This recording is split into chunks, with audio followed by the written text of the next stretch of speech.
Missed an episode of your favorite podcast? Choose from over a decade of content in our archives, not just the latest episode. All free at GCNlive.com. This is your call to action. Get prepared, America. Economy, survival, energy, disasters. This is USAPrepares.com. Informative radio, educational radio. Interact now by emailing instructor@USAPrepares.com or text at 434-390-7953. Class, please take your seats. Now, your instructor, Vincent Finelli. Everyone all set? Cocked? Locked? Blissed? Dr. Shealy, are you blissed? Yes. Hey, it's great to hear your voice. I'm glad you're back in the United States. And so you just came back from across the pond, right? Switzerland, yes. Yeah, Switzerland. So, what you went? Can you share with us? You went to a convention about pain. Can you share with us what you learned, what you spoke about? Interesting things that have happened. I was asked to come and speak about 50 years of neuromodulation. You know, this year is the 50th anniversary of my introduction of spinal stimulation.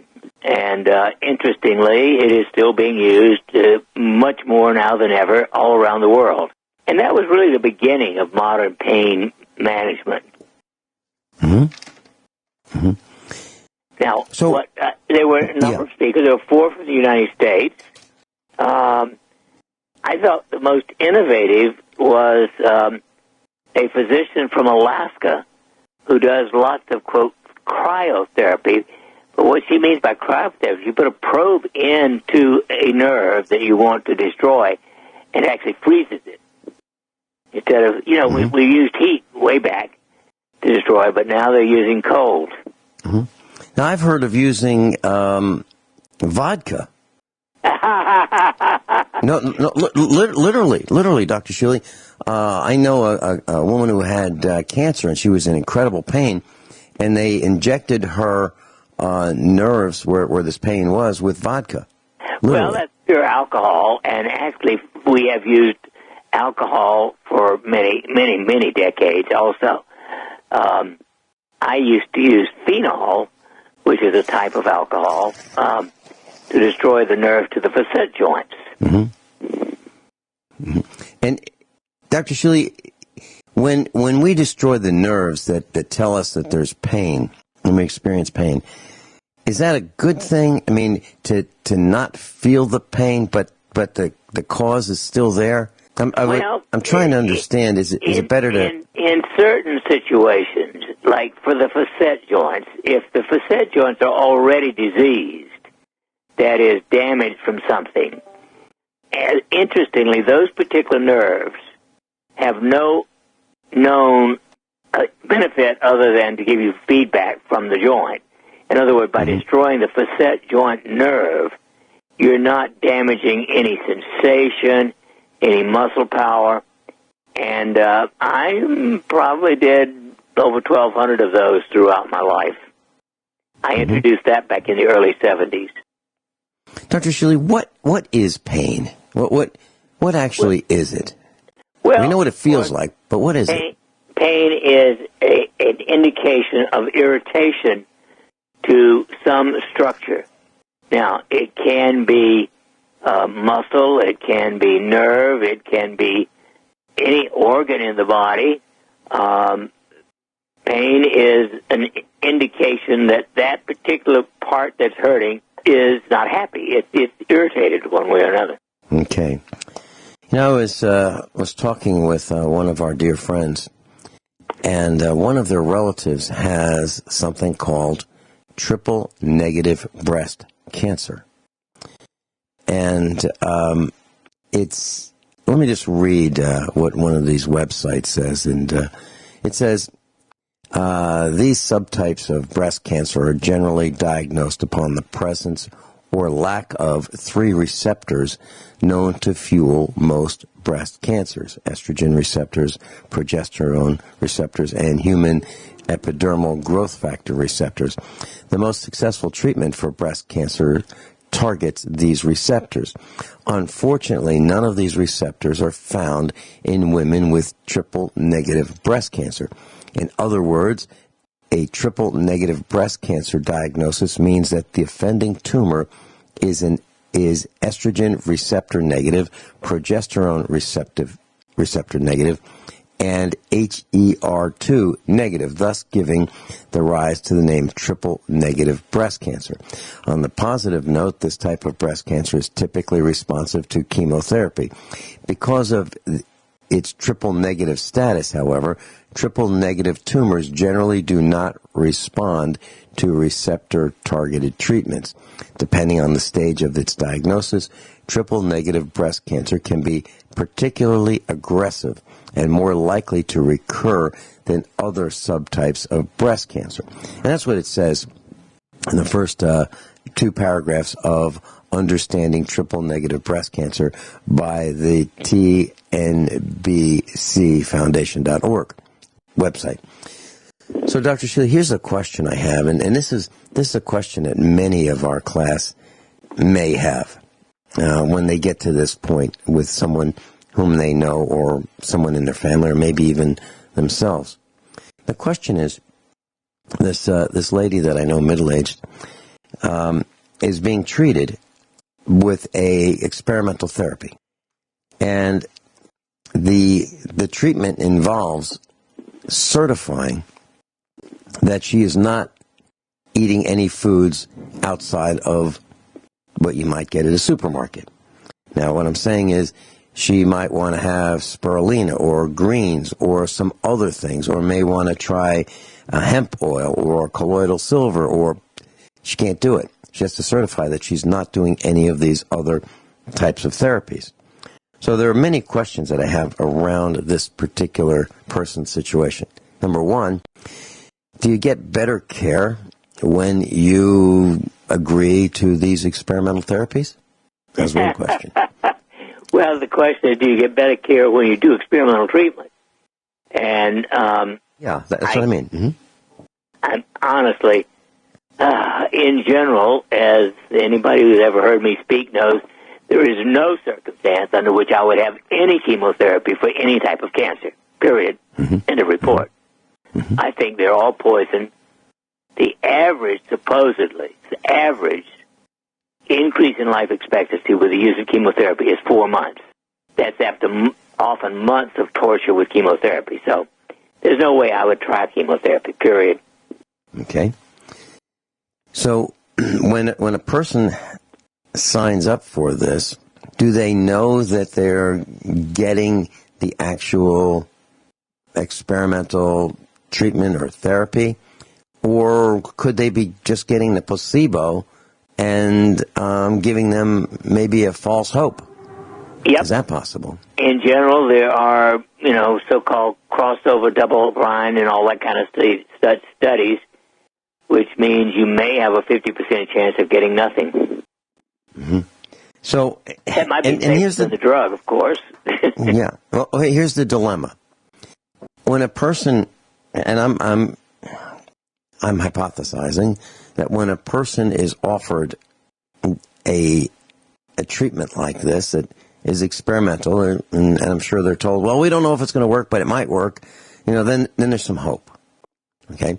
But at the same time, when you find out that, well, you can't use hemp oil, or you can't use probiotics, or you can't use iodine, or you can't use colloidal silver, or you can't use massive doses of vitamin. Yes, vitamin C, Myers cocktails, and so forth. The B vitamins. I mean, there's so many things that I would want to do if I were in this situation that it would be an extremely difficult decision for most people when their medical doctor says, look, we've got this experimental treatment. Maybe we can get you in. I don't know, maybe. If everything works right and they accept you, whoever they are, maybe we can get you in. So now you're faced with this hope against hope versus trying something that other people have tried that has helped them, but you don't know if that's going to work either, versus doing nothing. What a terrible dilemma, Dr. Shealy. Well, it is. But then, of course, to me, again, we're talking about conventional medicine. Now, in general, in acute illness, in cancer, classifies that when it's diagnosed, I like most acute therapies, except in cancer. On the other hand, for chronic therapy, I do not like anything that I can think of that conventional medicine offers. Well, it's really interesting because, when I think about my situation, they wanted to do tests and more tests and more tests, and these tests were getting, pretty darn uncomfortable. And I wanted to use some of the therapies that you recommended. Actually, I wanted to use all the therapies that you recommended. And they were the medical professionals, if you want to refer to them that way, said, you know about the blue man, right? Yeah, sure, I know about the blue man. Meaning, well, we've got our own blue man right here in Springfield, and you gotta be really careful. So, but it's okay to have these massive doses of steroids, and it's okay to have these massive doses of really, really strong antibiotics, and it's okay to have long courses of these massive doses of really strong antibiotics. But that colloidal silver stuff is really dangerous. And you are speaking reality. That's all. I am, and I'm speaking firsthand experience. Right. And I am. And from my perspective, and I don't know why they're called alternative therapies, but I guess we call them that. But heck, I got to tell you, they're working. They're really working. Really working. So that was the dilemma I wanted to share with you about this triple-negative breast cancer. And, how do you resolve that in your mind, and how do you make that decision? We'll be right back. Dr. Norm Shealy is with us.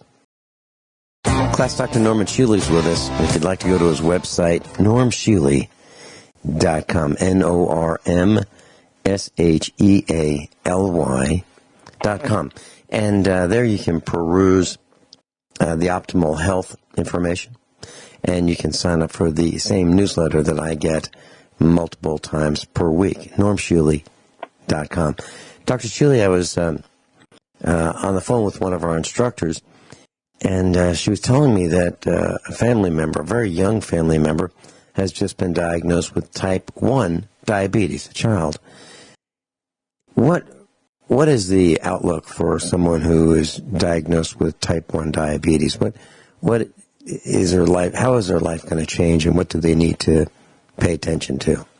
Well, actually, that is an unequivocal indication for the use of insulin, almost inevitably, and it can keep them, properly done, and they can actually live a normal life expectancy if they can keep it controlled.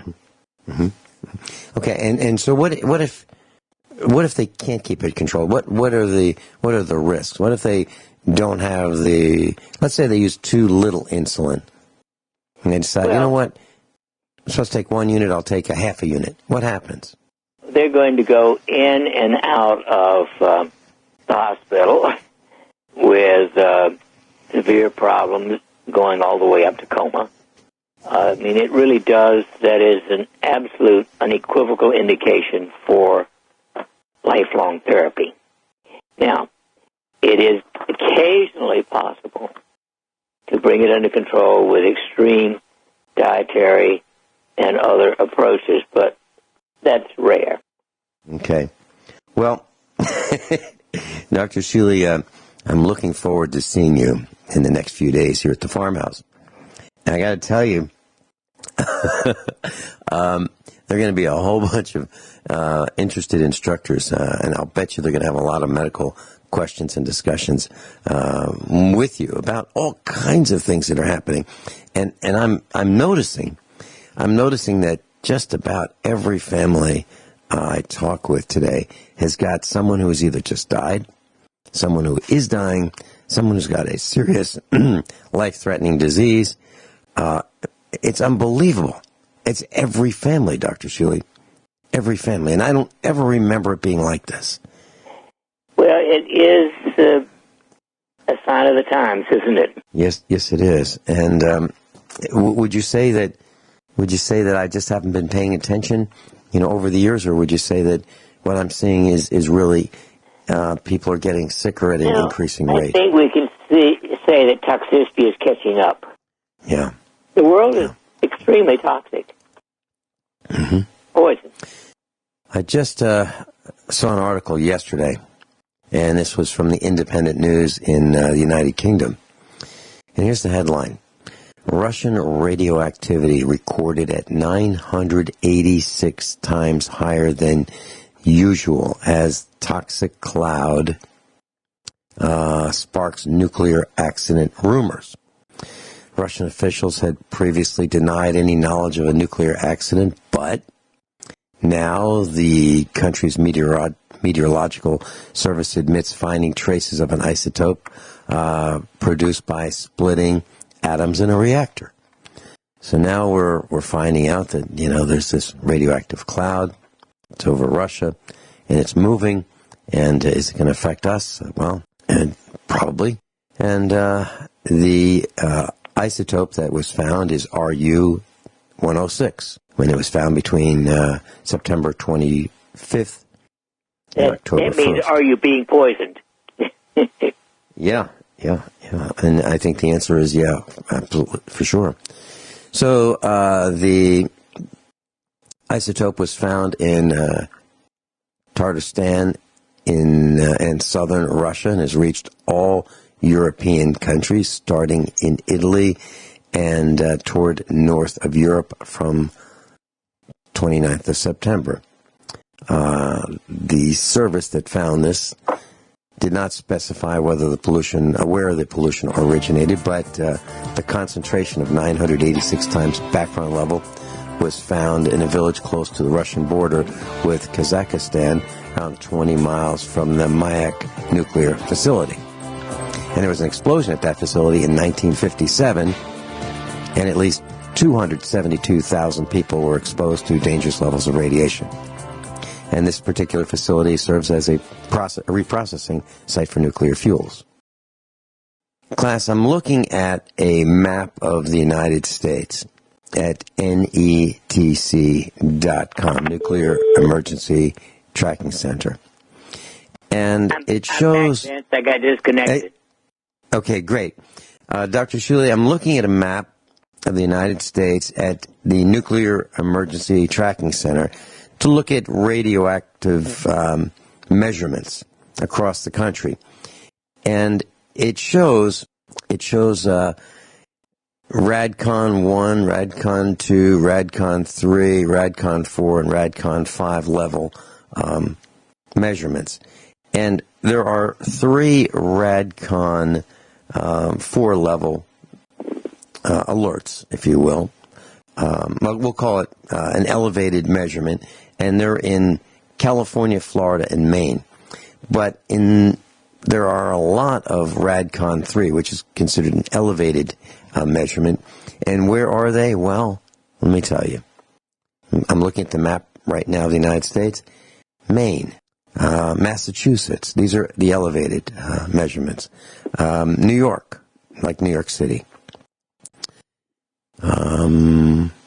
North Carolina, South Carolina, Florida, Alabama. I'm scrolling across the map here, so it's taking me a couple seconds to do this. Texas, New Mexico, Colorado, South Dakota. I mentioned California before. Yeah, California has a bunch of them. And Arizona. So, and Utah. So that's where we have Radcon-3 elevated measurements.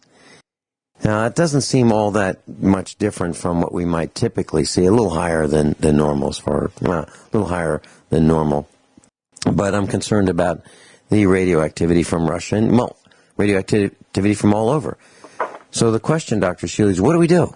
What do we do when there's radioactive clouds circling the planet and we have leaks from all of the nuclear reactors all over the planet? Is there a protocol that you recommend that we endorse, support, and use to help protect us? Well, the only thing that you can do that may help your thyroid gland, because the thyroid gland, interestingly, is the most sensitive to radioactivity. It is destroyed more easily than any other organ by radioactivity. The only thing you can do is take iodine. Now, the question is how much iodine?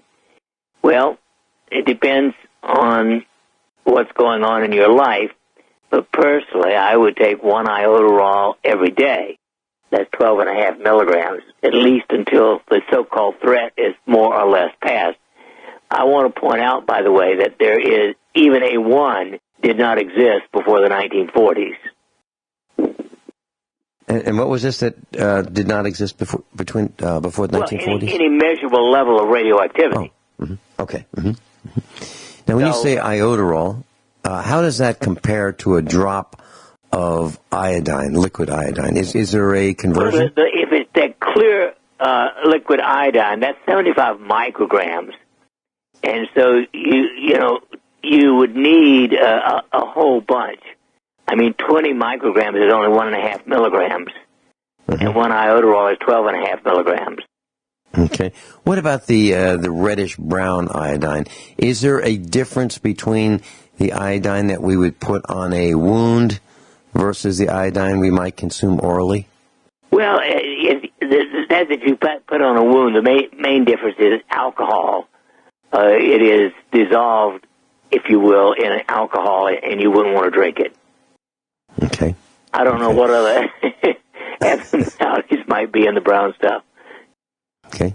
We have iodine liquid, tri-iodine here on the farm. That's the label, what the label says. And when a cow cuts his or her foot or hoof or leg or skin somehow, we'll just spray that on there. It's hard to get up close to them and work them. And they don't like it, and they certainly don't like the sting of the iodine. But we have a spray that we can spray them from like a foot away, and we use that. Now, would that be different? Is that stronger. something that's 7.5%, if I remember correctly? Yeah, that's about right. And is that something that we can put on our skin as a way of introducing iodine into our body? Yes, would that iodine work? is absorbed through the skin. In general, they recommend for testing whether or not you're deficient in iodine using regular iodine, human iodine, which is only about, I think, 3%. But you paint a 1-inch square on the skin, don't wash it off, and if it's absorbed in less than 24 hours, you are deficient in iodine. Okay, so let me see if I got this right. I could take a Q-tip, and I could use would I be able to use the tri-iodine, or would it be different? It's a little stronger, so we don't know how long it should be. I would use regular tincture of iodine. Okay, I'm writing this down. Tincture of iodine. And so I'd paint a 1 square inch area on my skin. I could do that on my arm, my forearm, right? And with a Q-tip, paint that on there.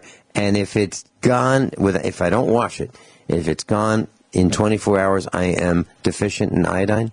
Exactly. Okay. Then what do I do at that point?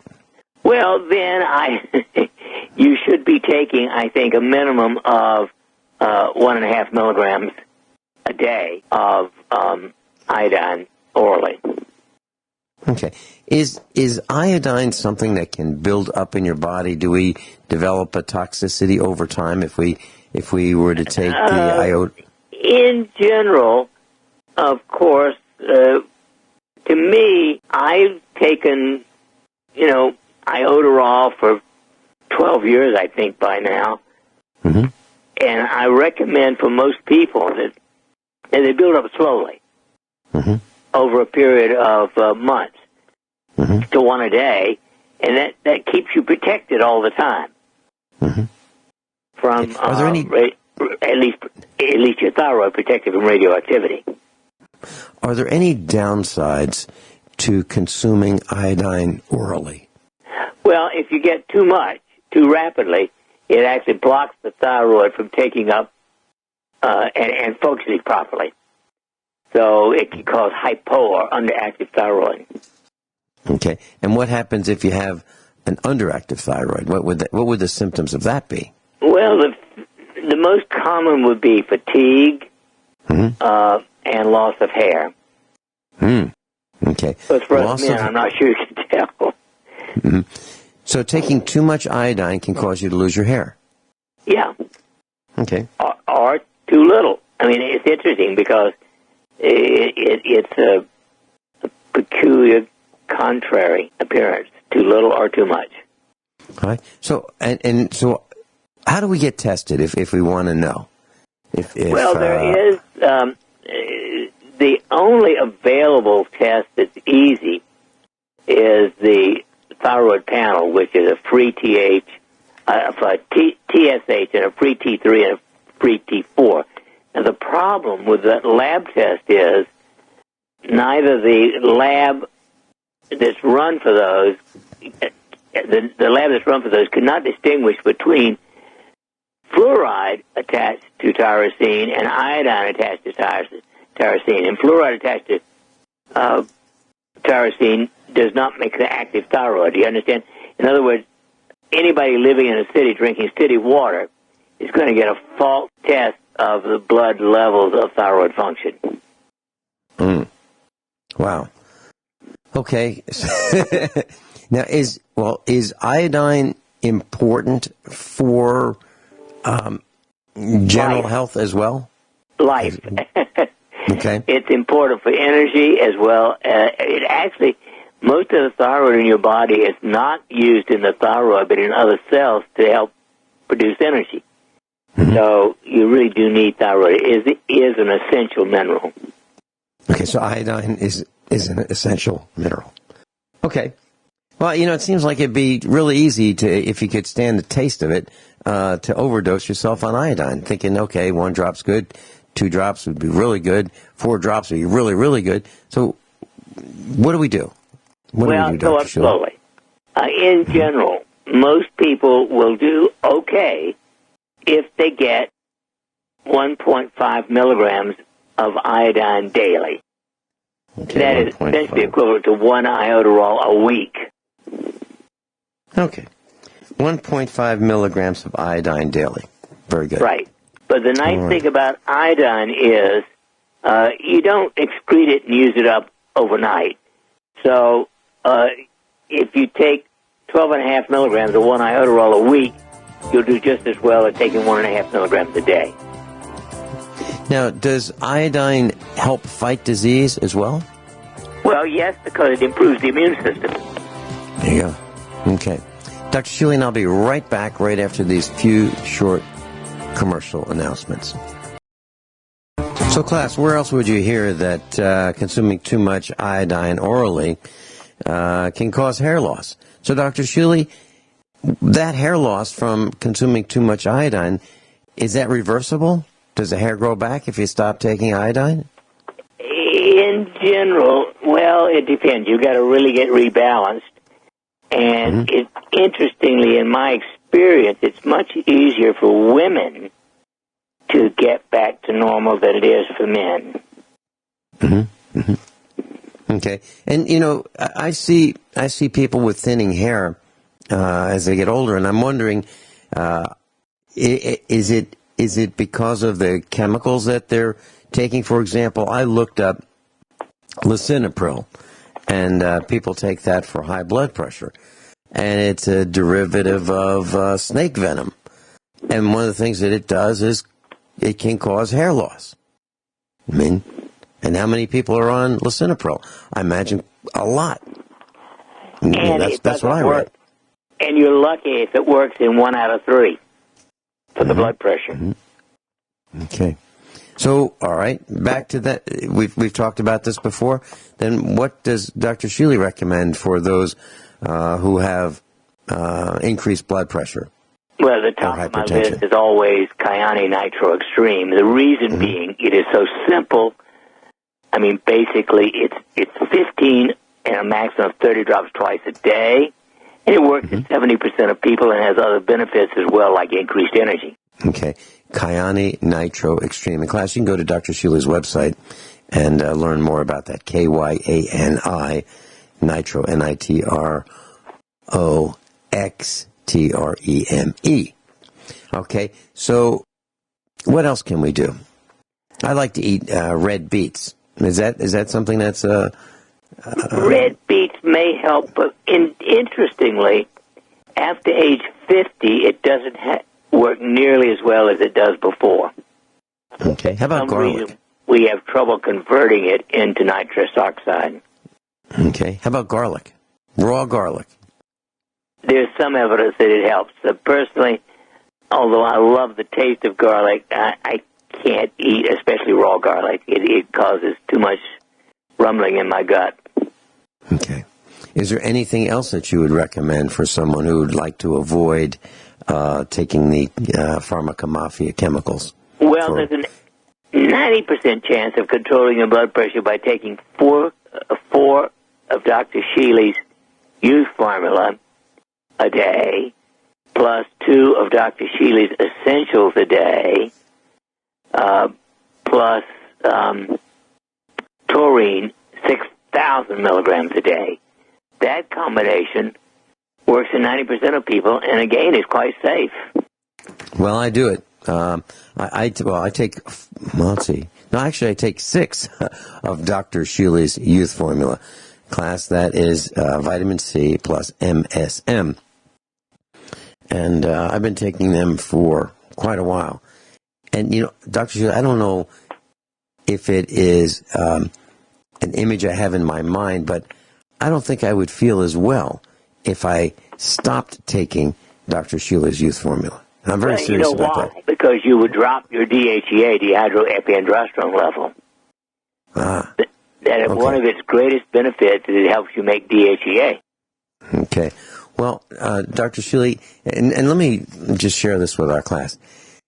Mrs. Finelli does not like the idea of having vitamin jars and containers on the kitchen counter. She doesn't like that. I like that because it is a constant it's a constant reminder of what we should do. And it's one of these out of sight, out of mind kind of things. So I like having my supplements on the kitchen counter. So I don't know if you can win this one. I think it's kind of like one of those toilet seat things, up, down, that I've heard causes divorce. It doesn't in our house, but I've heard those kind of things. I like the vitamin jars on the counter. Dr. Shealy and I will be right back, and we're going to talk about cancer deaths driven by bad health habits, the Madagascar plague, and sugar. The sugar industry blocked research linking sucrose to heart disease and cancer. Yeah, they blocked it. And what has Dr. Shealy said? He doesn't like the idea of sugar. Really. We'll be right back after top of the hour news and commercial announcements. Everyone all set? Cocked? Locked? Blissed? Yeah. Patrick's engineering the broadcast in Minnesota. Dr. Norman Shealy is with us. Dr. Shealy, M.D. Dr. Shealy, when I'm in Springfield, I'll swing by your office there, and I buy the formulas that you talk about. You mentioned Dr. Shealy's youth formula. Now, some may think that Dr. Shealy's youth formula is for young people. Children. No. Well, I just want to make sure that it's clear that it is it's a large dose of vitamin C with MSM, and you can buy that right at your clinic, or you can buy it online. So, class, if you'd like to go to normshealy.com, you can order it there. and it'll be shipped to you. Or if you're in the Springfield, Missouri area, you can stop by his office and clinic, the International Health Office. And let me give you that number if you'd like to call, 417-351-5221. 417-351-5221. And I've got to tell you, class, I meet a number of our students at USA Prepares and instructors right there. They happen to, it's not like we call and say, hey, let's all converge. They just happen to be there anyway when I show up. So it's great. It's great to see all of our students and instructors and members of the class at your office, Dr. Shealy. Anything you'd like to say about your office and what you're doing lately? Well, I do want to mention that we have a renowned spiritual healer who is coming December 1st through 30th. She's coming here for me to test her, but she has been highly, highly recommended by one of my former students. She has all kinds of accolades, and as some people may know, I've been studying spiritual healers for over 45 years, and I like to show that they can change all kinds of things. My basic test is to see if they can change your EEG from outside the room. And once I've proven that, from my point of view, they've always got power. Change your EEG from outside the room. Dr. Shealy, could you share a little bit more about what that really means medically? Well, that means that somehow their brain-mind energy is able to go through the wall and actually affect your EEG. I have 200 EEGs for different healers through the years where we have shown that they can change your EEG. Actually, the furthest is Ottawa, about 1,000 miles away. And within seconds, a good healer can change your EEG. We have another one from 800 miles away in New Jersey. But in testing them here, I just put them outside the room. But the fact that the EEG changes when they start sending energy. Now, I actually did the first one of these on Olga Worrell back in 1977. And through the years, we've continued to collect evidence that this is true. But what this means to me is they are actually mentally able to send something, I believe, through scalar energy, because it's the same effect as scalar on the brain. So they are able to transmit scalar energy with their minds? With their mind. And I can do that. Dr. I've been a subject myself from outside the room, and I can affect your EEG from next door, so to speak. In a good way, by the way. We're talking about affected in a positive way. Yeah. Dr. Shealy, now you, I wasn't there for this. I wasn't there that evening, but you did that at one of our meetups in Springfield, Missouri, right? You did a spiritual healing seminar, and you had volunteers. Exactly. Who wanted to participate in this to see what would happen, and you brought your EEG machine with you. Is that correct? I don't remember bringing the EEG machine, but maybe I did. That's pretty complex. Okay. I thought you did. Okay, but so what was the result when you did that in a public, well, I won't say public, but in a meeting where a lot of people from all over the Springfield Village area came, those who are students and instructors in the class? What was the result of the spiritual healing? In other words, in general, although it may not cure serious illness, it can have a beneficial effect upon your overall health. And that's the bottom line, is we're looking at having people be able to heal or get well or develop, an improved overall immune system, etc., by essentially prayer or, quote, spiritual healing.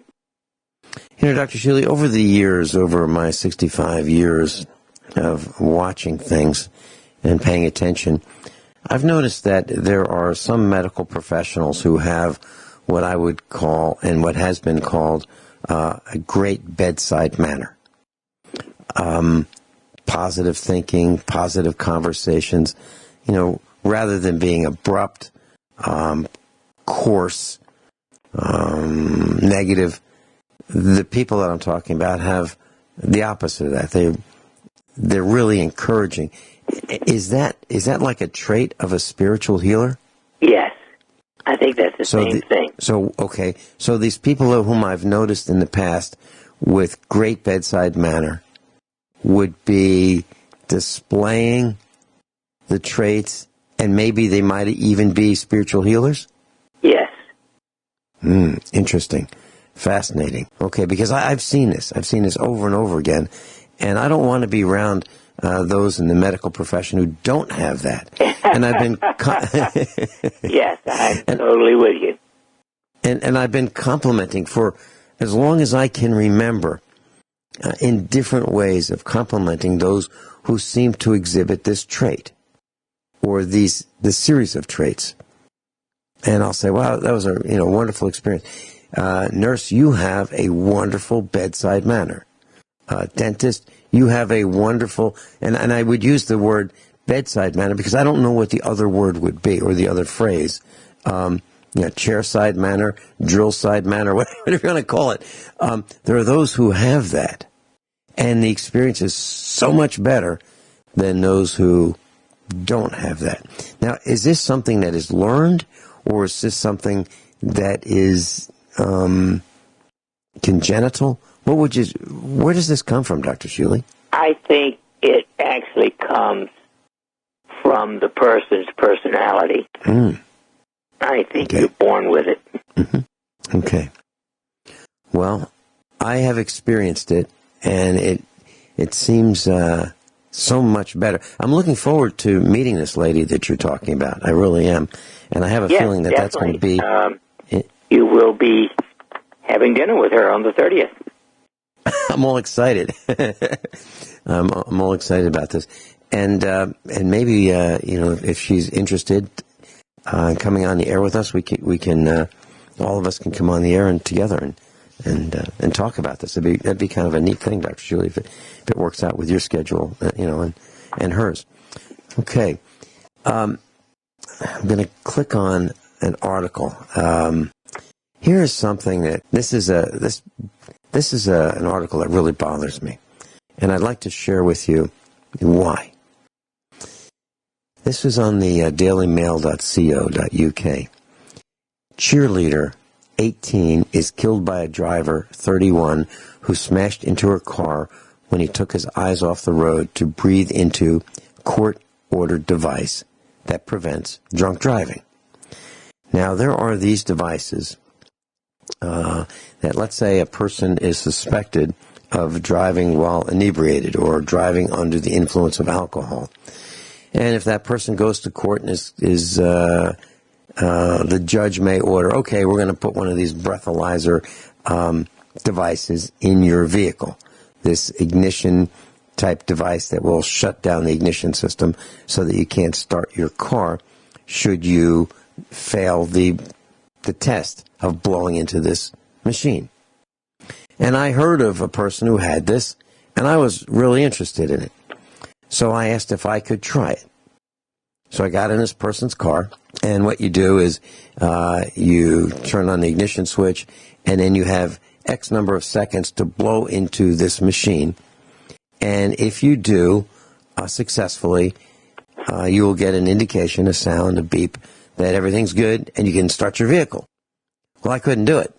And there's a technique that I did not learn in order to, you have to modulate, and you have to have a certain flow of exhaling, and I just didn't get it right. After 3, 4, 5 times, I did not get it right. And Mrs. Finelli was with me, and I said, can she try it? And so she tried it, and she couldn't do it either. Now, that's one part of this. That's getting your vehicle started. So let's assume that we're talking about someone who has a job, drives back and forth to work. And the judge says, okay, you can only drive back and forth to work because you've been convicted of driving under the influence, which may or may not be the case, because some people are threatened by the court system, and either you plead guilty and you get sentenced to 6 months of having one of these in your vehicle, plus pay $80, $90, $100 a month to have it, plus recalibration fees every month, plus installation costs and all that stuff. Or you run the risk of going to jail for a year. So what do you want to do? This is what happens. You have a choice. Right. Pick one. Okay. And a lot of people will say, well, heck, I'll just get one of these devices because I can't be in jail for a year. I'll lose my job, my house, my car, everything, my family, everything. So they pick being subject to this device. Now, I'm going to tell you the rest of the story, and there's medical reasons why I'm discussing this. And this is dangerous. This is extremely dangerous. And the people who are sentencing operators of vehicles to this, I think should be imprisoned. And I'll tell you why when we come back. That's Dr. Norman Shealy is with us, and I'm talking about the ignition interlock device that some judges and courts order people to have installed, or they have the choice of either having that installed on their vehicles for, let's say, 6 months, and paying for that for, let's say around $100 per month, plus calibration fees, plus downloading fees of the results of what this device gathers as data. And then the person generally is required to take a course supervised by the state and submit proof of this attendance in court course to the courts in order to retain one's driving privileges, in order to keep one's job. Well, I'm not saying that I recommend drinking and driving. I absolutely do not. And I don't recommend distracted driving. And now municipalities and states are on the patrol looking for distracted drivers, meaning people who are texting and using cell phones while they're driving. Well, here's what these judges are doing. So if someone is convicted, and that doesn't mean they're guilty, that just means they're convicted of driving under the influence, because some cop says, your breath smells like alcohol. Let's take a breathalyzer test. Well, it still smells like it. Walk this line. Something's not quite right. So then they get arrested, put in handcuffs, taken to the station, put in jail, and then they get threatened with, you want to do with court, and then, you can plead guilty before you go to court, and you can avoid all these potential charges of going to jail for a year and so forth, sentences for that. But anyway, so here's what happens, Dr. Shealy. This device that I could not blow into, nor could Mrs. Finelli, to get it to work in order to get the vehicle to start, well, it goes off at random intervals.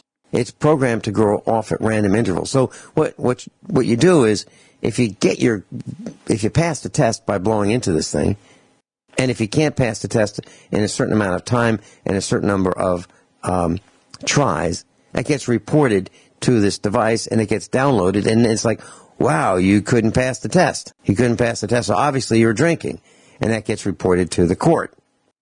Well, I couldn't get it to work. Mrs. Finelli couldn't get it to work, and by reading more about these devices, they go off. The alarm goes off while you're driving at random times. So you're behind the wheel, you're in traffic, or you're going down the interstate at 60, 70 miles an hour, and the thing goes off. Now, you've got so many seconds in order to prove to this device that you're not drinking. So you have to blow in it while you're driving. Well, actually, you don't have to. Now, that sounds risky. That's what I'm talking about. That's why I'm so angry about this. So this device goes off. Now, you have a choice. You've got X number of seconds to prove to this device that you can pass the test by blowing into it again, or it will shut down your vehicle. Pretty, what it does, the alarm goes off, okay, to let you know. Then your horn goes off.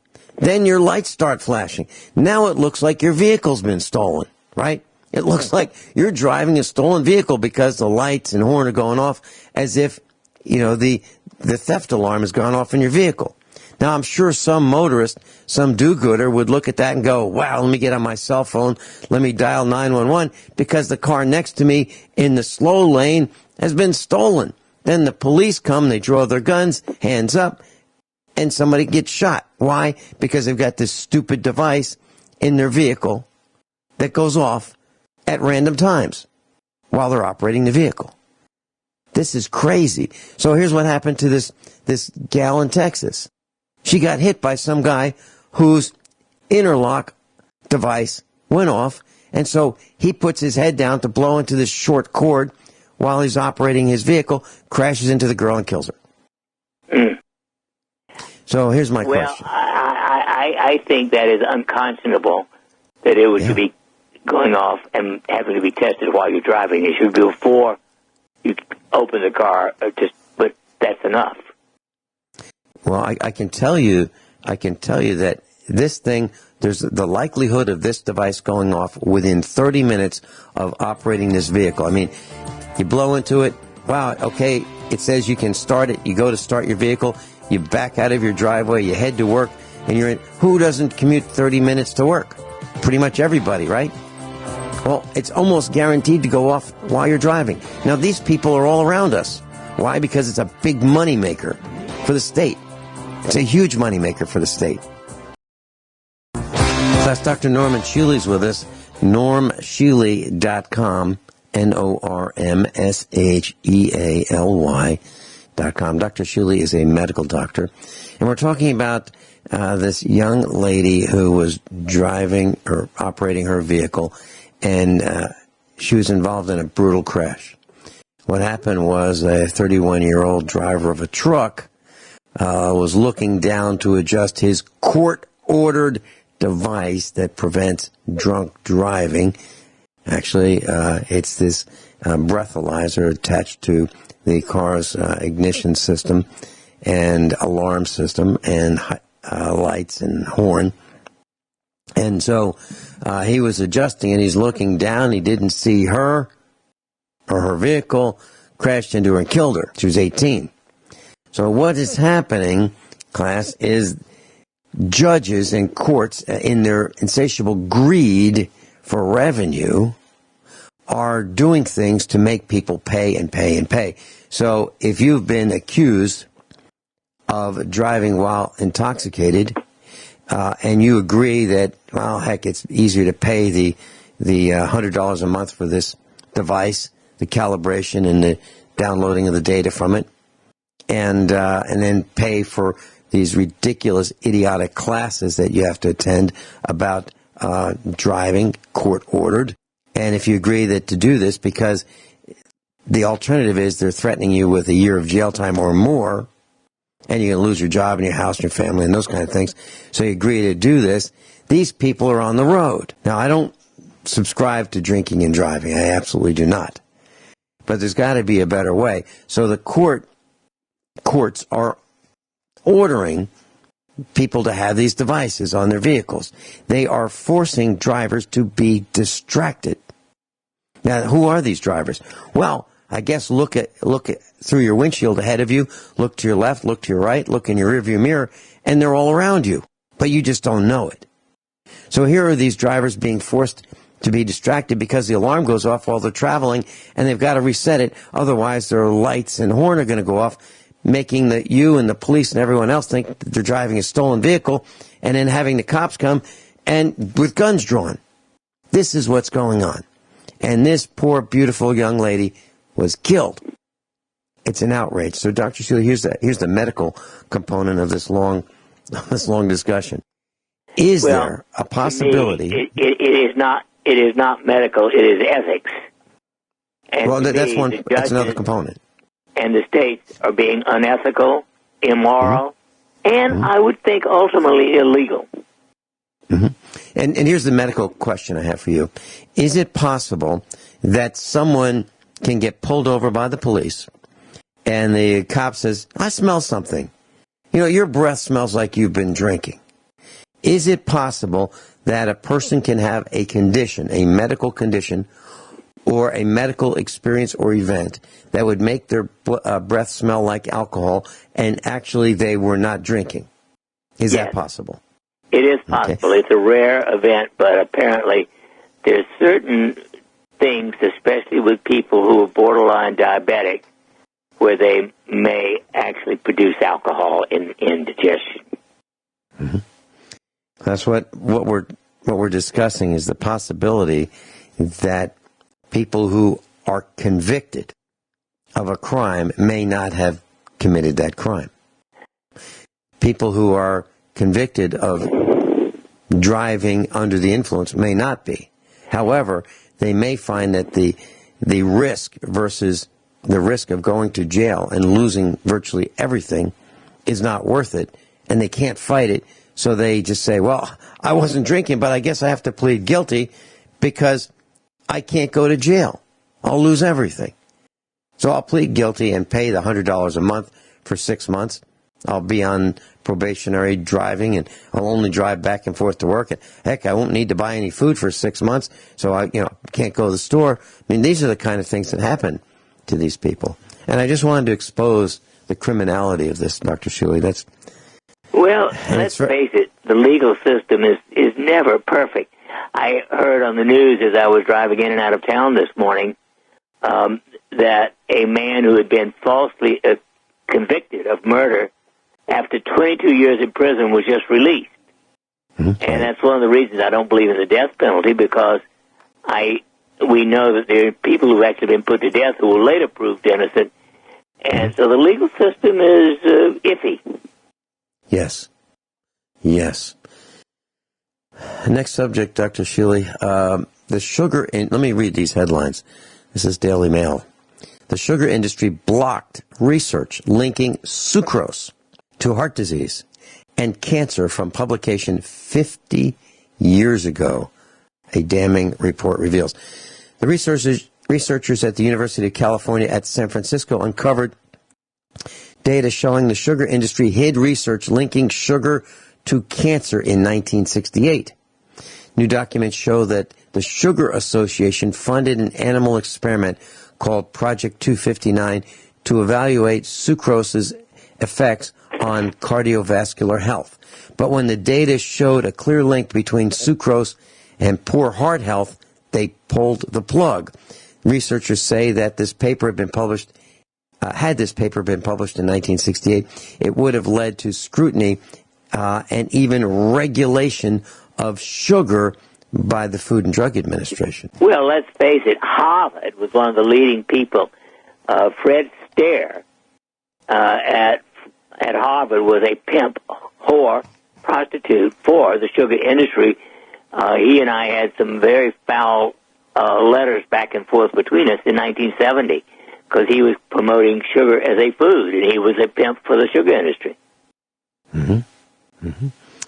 Goes on to say, this article goes on to say, the sugar industry has been playing the same games as big tobacco to protect their financial interests. Yep. It goes on to say, the more we look, the more we see that the sugar industry had a sophisticated understanding of the science for decades, sophisticated enough to manipulate it. I often say the entire food industry is as evil as the tobacco industry and the pharmaco mafia combined. How about the dental? The American Dental Association is equally culpable in pushing fluoride, especially, but also mercury fillings. Mm-hmm. So-called silver, but they're 50% or more mercury. I was talking with a dentist and recently. And this particular dentist was explaining the concern of high levels of mercury in the dentist's body because of the drilling of previously filled fillings that were amalgam mercury silver composition.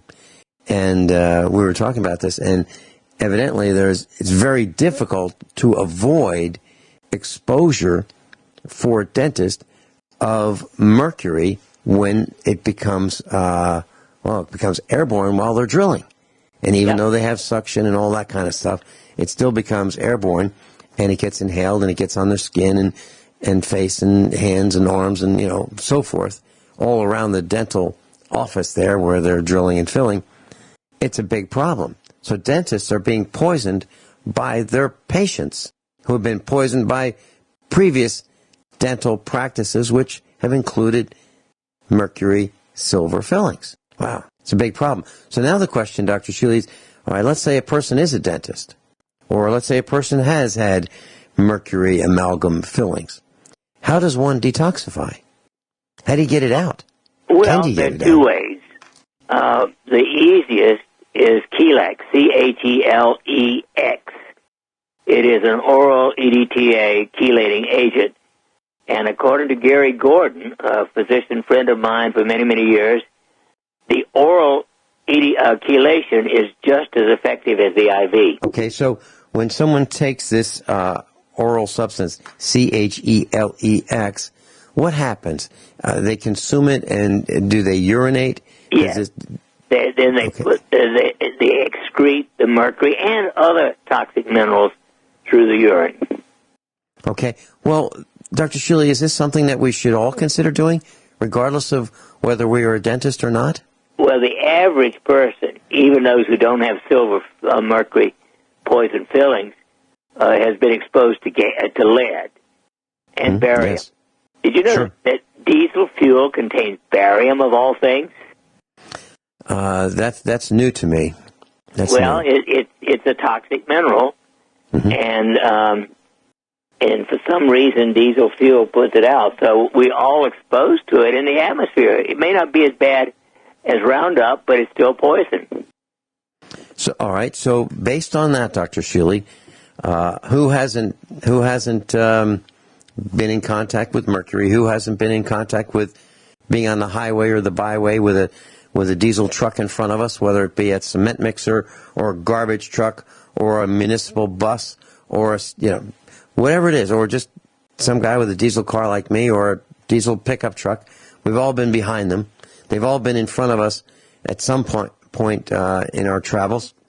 Should we consider detoxifying with Chelex? I think 100% of adults over the age of 40 ought to have a urine test for heavy metals.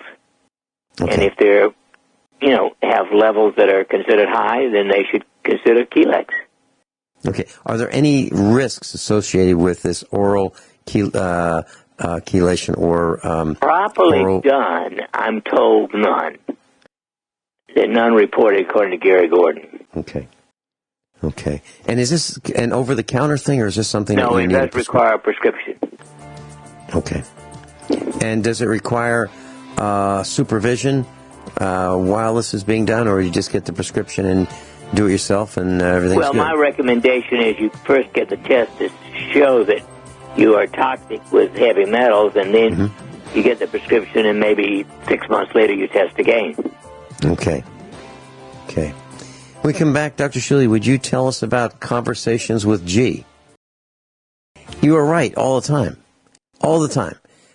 You talk about, you can take poison, you can kill yourself quickly, you can take poison and slowly and kill yourself slowly. You've been talking about the fast food enterprise, criminal enterprise, poisoning us. You've been right so often, all the time. And you've been talking about sugar being toxic. And very quickly, this one professor on the internet, in the article that I was reading on Daily Mail, the quote is, "Professor says food industry slowly poisoning us with sugar." That's what you've been saying, Dr. Shealy. But now it's coming out in the mainstream news. At last, justice ultimately comes. Yeah. So, class, when you hear Dr. Shealy talk about things, when you hear us say things on this broadcast, and you think, no, can't be. Well, just wait a few years, and you'll find out that the mainstream has caught up with us. Oh, let me give you two other fascinating things, Vince. Coffee consumption, up to 3 cups minimum a day, is associated with longer telomeres. In other words, the single measurement that tells you how long you're going to live and how healthy you're going to be while getting there is improved by drinking coffee. Okay. Now, the other one, guess what other food that is often disparaged, especially by our vegan people, guess what food is associated with longer telomeres? Would that be meat? Meat. Mm-hmm. Red meat. Not just turkey or chicken, but good old beef. Which if you go to our front yard, you'll see hundreds of animals that fit that description. And this is compared with cereal, fruits, vegetables, and dairy. Red meat is the outstanding one. There you go. Dr. Shealy. A significant, statistically significant 0.02.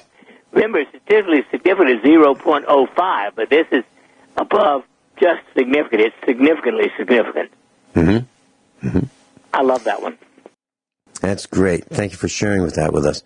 Speaking of sharing, I've been looking all over for conversations with G. Mrs. Finelli has absconded with it.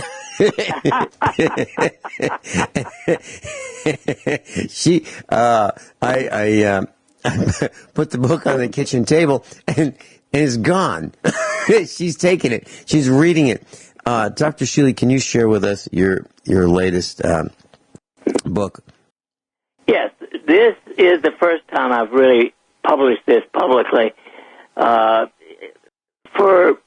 over 33 years, I have had actual audible conversations with an angelic guide. And, in fact, I have 5 patents that were given to me by my guide.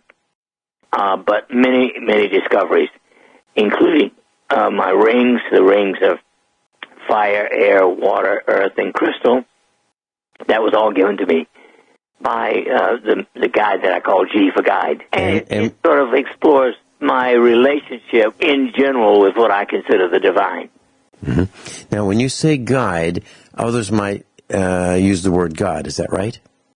Well, I call it guide because that's how the teacher guide identified himself as a male angel. Mm-hmm. Okay. And so,